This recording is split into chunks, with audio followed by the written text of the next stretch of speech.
जय हिंद। दोस्तों, आज की हमारी वीडियो का टॉपिक है म्यूचुअल फंड में एसआईपी करते हो तो एक छोटी सी गलती भारी पड़ सकती है। इसका मतलब क्या हुआ दोस्तों कि हमें म्यूचुअल फंड में एसआईपी नहीं करनी चाहिए, म्यूचुअल फंड एसआईपी खराब है। नहीं, ऐसा मेरा कहने का मतलब बिल्कुल भी नहीं दोस्तों। जब हम म्यूचुअल फंड में एसआईपी करते हैं तो हमें कई बातों को ध्यान में रख करके म्यूचुअल फंड में एसआईपी करनी होती है। उन्हीं में से एक बात जिसके बारे में आज की इस वीडियो में मैं आप सभी के सामने चर्चा करूंगा। देखिए, जैसा कि आप सभी जानते हैं, मैं अपनी अधिकतर वीडियो के माध्यम से आप सभी को बताता हूं कि मैं एमफी के द्वारा यानी कि association of mutual fund in India के द्वारा पूरी तरह से रजिस्टर्ड म्यूचुअल फंड का एडवाइजर डिस्ट्रीब्यूटर हूं। तो बहुत सारे जो लोकेलिटी में लोग हैं वो मुझसे संपर्क करते हैं, उनको म्यूचुअल फंड में इन्वेस्ट करना होता है, एसआईपी करना होता है, लमसम करना होता है। तो मैं लोकल में बहुत सारे लोगों का इन्वेस्टमेंट करवाता हूँ। तो इसी तरह से एक मेरे इन्वेस्टर हैं, वो काफी बड़े इन्वेस्टर हैं। उनको अगर मैं दंपत्ति कहूं तो कहीं से भी कोई गलत नहीं होगा। तो उनके पास जब मैं कल गया तो उन्होंने कहा कि भाई देखो ना, मेरे पास मतलब 1-2 दिन पहले 4 मैसेज आए हुए हैं और मुझे लग रहा है कि कहीं कोई फ्रॉड तो नहीं हो रहा है। मैं बैंक में भी गया तो बैंक में बताया गया कि ये जो मैसेज है वो नाच की तरफ से आया हुआ है, यानी कि ई मैंडेट जो हम म्यूचुअल फंड की तरफ से क्रिएट करते हैं उसका मैसेज आया हुआ है। तो असल में हुआ ये दोस्तों कि उनकी 10,000 रुपए की एसआईपी चल रही थी। खैर, उनकी हैसियत तो बहुत बड़ी है, लेकिन वो 10,000 रुपए की एसआईपी कर रहे थे क्योंकि बहुत सारे लोगों को कॉन्फिडेंस नहीं होता है ना, इसलिए वो 10,000 रुपए की एसआईपी कर रहे थे। और उस दिन इत्तेफाक से उनके अकाउंट में पैसा नहीं था, और उनके अकाउंट में पैसा नहीं था तो वो जो एसआईपी है वो बाउंस हो गया। अब जब एसआईपी बाउंस होता है तो चेक बाउंस या फिर इस तरह की बाउंस करके कुछ हमारे पास मैसेज आता है। तो वो घबरा गए कि भाई मैंने किसी को चेक दिया नहीं है, तो फिर इस तरह से चेक बाउंस का या फिर इंस्टॉलमेंट बाउंस का मैसेज कैसे आ गया। तो मैं उनके पास इत्तेफाक से पहुंचा तो उन्होंने मुझे मैसेज दिखाया। तो मैंने कहा कि आपकी जो म्यूचुअल फंड की एसआईपी है वो बाउंस हो गई है, आपके अकाउंट में पैसा नहीं था इस वजह से। तो अब होगा ये कि अब क्योंकि उनकी जो एसआईपी है वो बाउंस हो गई है, तो उनको अब बाउंस का चार्ज भी देना पड़ेगा।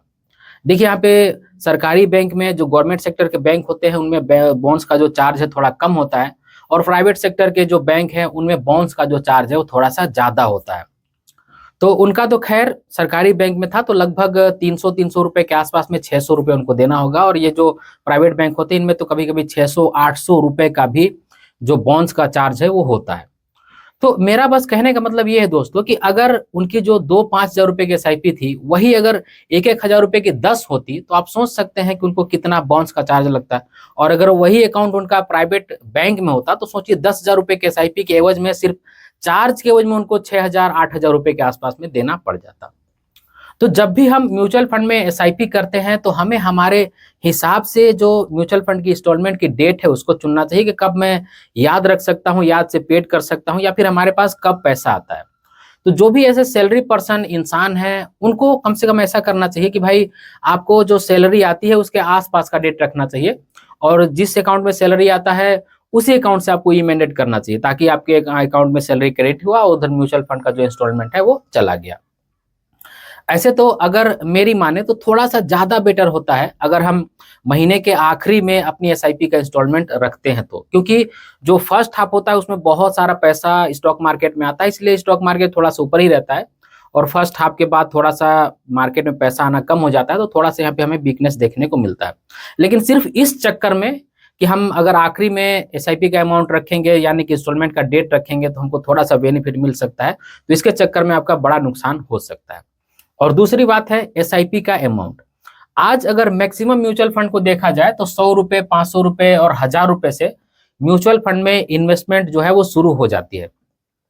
जिस भी म्यूचुअल फंड में अगर 100 रुपए की एसआईपी का अमाउंट है तो 100 रुपए के बाद आप जितना भी चाहे उसमें एसआईपी का अमाउंट आप क्रिएट कर सकते हैं।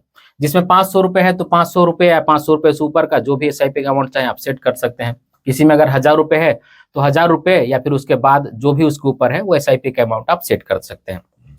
तो बहुत सारे लोग करते क्या है ना कि डाइवर्सिफिकेशन के चक्कर में कि भाई मैं जो है ना अपने इन्वेस्टमेंट पर डाइवर्सिफिकेशन चाहता हूं, इसलिए जरूरत नहीं भी होने के चलते वो 500 रुपए, 200 रुपए, 100 रुपए का एसआईपी का जो है वो इंस्टॉलमेंट देते रहते हैं, और उनके पास एसआईपी बहुत सारा होता भी है। ऐसे में कई लोगों को जानता हूं जिनके पास 15-20 म्यूचुअल फंड की एसआईपी है, लेकिन अगर अमाउंट देखा जाए तो 200 रुपए, किसी में 300 रुपए, किसी में 500 रुपए, इस तरह से करके वो अपना इन्वेस्टमेंट कर रहे हैं।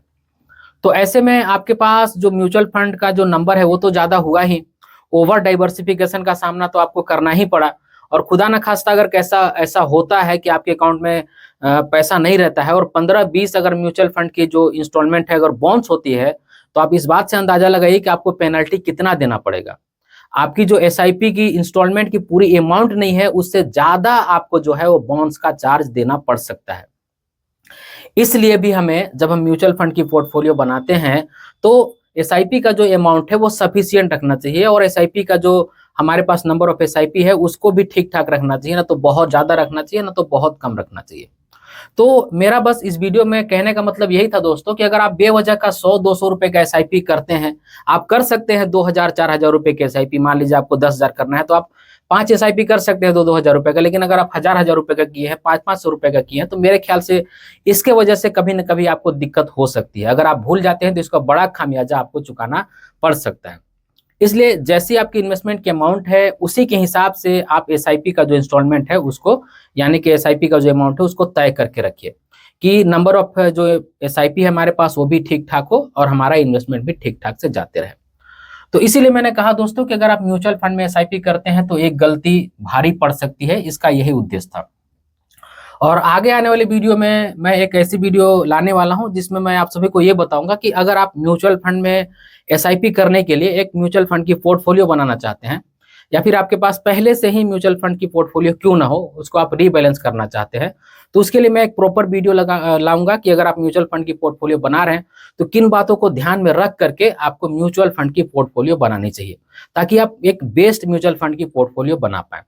देखिए, मेरा ऐसा मानना है पर्सनली कि अगर आप एक बेस्ट म्यूचुअल फंड की पोर्टफोलियो बना लेते हैं तो मेरे ख्याल से आप अपनी इन्वेस्टमेंट की एक बहुत बड़ी जर्नी तय कर लेते हैं। अगर आपने सही से फंड का चुनाव करके, सही से कैटेगरी का चुनाव करके म्यूचुअल फंड की पोर्टफोलियो बना ली, तो इन्वेस्टमेंट की राह जो है ना आप बहुत हद तक आसान कर लेते हैं। ऐसे में बहुत ज्यादा चांसेस हो जाता है कि आपका जो गोल है, आपका जो कॉर्पस है, आपका जो भी टारगेट आपने सेट किया है उस पर पहुंचने की लगभग पूरी चांसेस हो जाती हैं अगर आप अच्छी सी म्यूचुअल फंड की पोर्टफोलियो बनाते हैं तो इस वीडियो को लेकर के आपके मन में क्या सवाल है, या फिर और भी आपके मन में क्या सवाल है, अगर आपको म्यूचुअल फंड इन्वेस्टिंग के बारे में कोई कंफ्यूजन है या फिर किसी तरह का कोई सवाल है, तो आप वीडियो के कमेंट्स बॉक्स में लिख करके जरूर बताइएगा कि भाई हमें इस टॉपिक पर वीडियो चाहिए या फिर हमारा ये सवाल है। जो भी आपके मन में सवाल हो वो आप कमेंट सेक्शन में लिख सकते हैं। इस वीडियो में बस इतना ही था दोस्तों। उम्मीद करता हूँ आज की वीडियो आप सभी को अच्छी लगी होगी। अगर आज की वीडियो आप सभी को अच्छी लगी है तो इस वीडियो को एक लाइक जरूर कर दीजिएगा और इस तरह के वीडियो देखने के लिए चैनल को सब्सक्राइब कर लीजिएगा। हाँ, और एक चीज़ और आपको बता दूं कि हमारा एक टेलीग्राम चैनल है जिस पर मैं बिल्कुल फ्री ऑफ कॉस्ट लमसम का कॉल देता हूं, जिसका लिंक डिस्क्रिप्शन बॉक्स में है। अगर आप एक बहुत बिजी पर्सन हैं, आपको स्टॉक मार्केट को ट्रैक करने के लिए समय नहीं मिलता है और आप म्यूचुअल फंड में लमसम करना चाहते हैं, तो हमारा टेलीग्राम चैनल का लिंक डिस्क्रिप्शन बॉक्स में है, आप उसे ज्वाइन कर सकते हैं और जाकर के वहाँ पे चेक भी कर सकते हैं कि कब कब मैंने नोटिफिकेशन दिया है। और हमारा एक बेस्ट म्यूचुअल फंड ऐप का भी लिंक डिस्क्रिप्शन बॉक्स में है। अगर उस लिंक के माध्यम से उस ऐप को डाउनलोड करते हैं, उसमें रजिस्टर करते हैं, उस ऐप के माध्यम से अगर आप इन्वेस्ट करते हैं तो मेरी सर्विस आपको लाइफ टाइम बिल्कुल फ्री ऑफ कॉस्ट मिलते रहेगी। तो उस ऐप को भी डाउनलोड करना बिल्कुल भी मत भूलिएगा। इस वीडियो के आखिर में बस मैं आपसे इतना ही कहना चाहता हूँ कि अपना और अपने फैमिली का बहुत ख्याल रखिएगा। मैं मिलूंगा इसी तरह के किसी और वीडियो में, तब तक के लिए बाय।